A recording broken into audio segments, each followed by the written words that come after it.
Maintenant qu'on a vu que la forme d'une lentille pouvait influencer sur la manière dont les rayons sont déviés au passage de cette lentille, révisons les règles que vous avez eues en première lors du passage au travers d'une lentille sphérique mince convergente et généralisons à tous les types de lentilles sphériques minces. Prenons une lentille mince convergente. Celle-ci dispose de deux foyers, encore appelés points focaux, qui sont F, le foyer principal objet, à sa gauche sur l'axe optique, et F', le foyer principal image, à sa droite, toujours sur l'axe optique. Les règles de construction sont au nombre de 3 et sont les suivantes. Premièrement, tout rayon qui passe par le centre optique de la lentille continue sa course sans être dévié. Deuxièmement, tout rayon qui arrive parallèlement à l'axe optique ressort de la lentille en passant par le foyer image F'. Attention, on dit bien tout rayon arrivant parallèlement à l'axe optique et pas tout rayon tout court. Ce n'est pas parce qu'un rayon passe par une lentille qu'il va forcément ressortir par F'. Troisièmement, tout rayon qui arrive par la lentille en passant par le foyer objet F ressort parallèlement à l'axe optique. Armé de ces 3 règles, on peut tracer la position de l'image d'un certain objet AB au travers d'une lentille convergente et discuter de ce qui se passe selon la position de l'objet. Quelle que soit la position de l'objet, le protocole est toujours le même. On commence par tracer le rayon qui passe par le centre optique et n'est donc pas dévié par la lentille. Puis on considère un rayon incident parallèle à l'axe optique qui passe ou passerait par le point B. Celui-ci ressort en passant par le point focal image F'. Le croisement du rayon émergent avec celui qui est passé par le centre optique donne déjà la position de l'image B' de B. Mais on va confirmer avec le tracé du troisième rayon. Pour faire ce troisième rayon, on rejoint le point B au point focal F.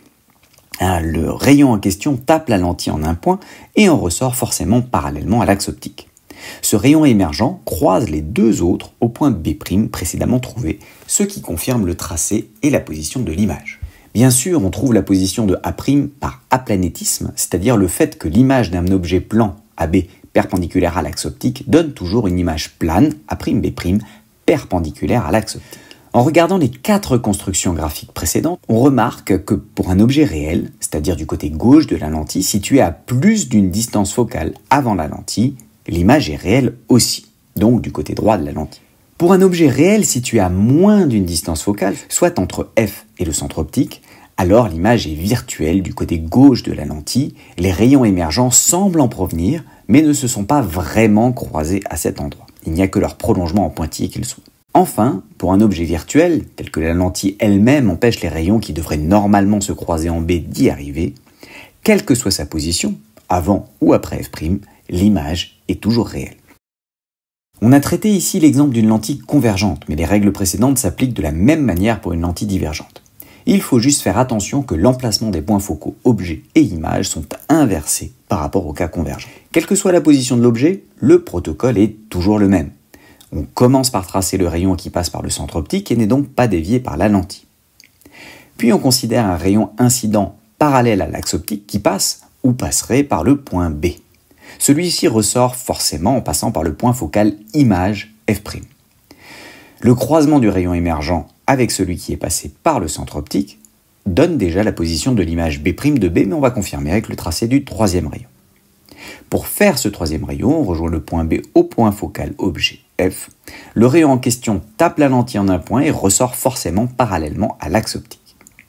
Ce rayon émergent croise les 2 autres au point B' précédemment trouvé, ce qui confirme le tracé et la position de l'image. Bien sûr, on trouve à nouveau la position de A' par aplanétisme, c'est-à-dire le fait que l'image d'un objet AB plan perpendiculaire à l'axe optique donne toujours une image plane perpendiculaire à l'axe optique. En regardant les 4 constructions graphiques précédentes, on remarque que pour un objet réel, c'est-à-dire du côté gauche de la lentille, où qu'il soit, l'image est toujours virtuelle, c'est-à-dire qu'elle est elle-même du côté gauche de la lentille. En revanche, si l'objet est virtuel, il faut distinguer 2 situations. S'il est placé entre le centre optique et F, alors l'image sera réelle. En revanche, s'il est placé à plus d'une distance focale de la lentille, l'image est à nouveau virtuelle. Les rayons semblent provenir d'un point dans lequel ils ne sont pas vraiment croisés. En tout état de cause, même si les remarques précédentes sont intéressantes en soi, l'important est de savoir faire les tracés optiques rapidement et efficacement sans se tromper, notamment en prenant garde de toujours tracer les prolongements de rayons avec des pointillés. Vous pouvez aussi réfléchir à comment utiliser les mêmes règles pour trouver la position d'un objet à l'origine d'une image donnée. Les idées sous-jacentes sont les mêmes, il faut juste essayer de les adapter en remontant l'ordre des événements.